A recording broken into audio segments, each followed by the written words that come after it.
lot of people come into my office wanting to find a mate. And whether it's women or men, both have done that. And they've talked to me, and there's just nobody available.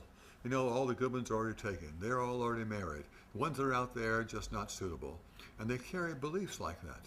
Then they wonder why they're not finding somebody else. And of course, their beliefs inside might be, I'm not lovable.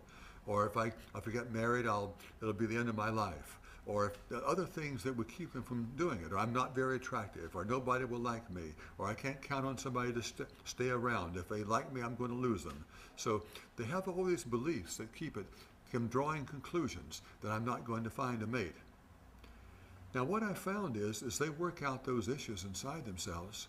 I'm never surprised, but usually with a short period of time as they work those things out, one day they'll pop into my office and they say, you know, I just met this great guy last week, you know, at this wedding my friend was having, or I walked down the street and we were standing and waiting for the bus together and this guy started talking and we have all this in common.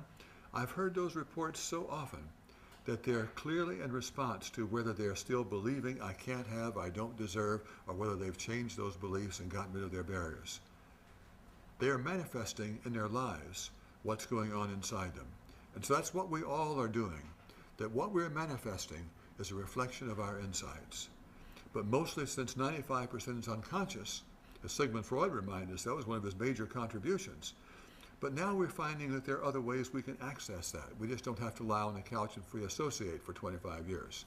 We can begin to access where those lie in a short span of time. Particularly we can do that if we use a very this century kind of perspective called muscle testing from applied kinesiology, where a person extends their arm and you press it down. And you find if a person's statement is true, the arm becomes very strong. Or if they make it out like I'm wearing a blue jacket, if you press it, my arm is strong. If I say I'm wearing a green jacket and I press it, my arm goes down. And you can do that with people. Research has been done with this around the world with millions of subjects. And many nationalities and many circumstances, and they get the same kind of responses. So we can use that to access whether there are traumas in pre-memory time in early childhood, and when they're cleared, what process it takes to clear them, and when it's all done. So these new methods that we have, they're growing out of the new sciences that combine with spiritual thought, are taking us to realms where changes that we used to think were not possible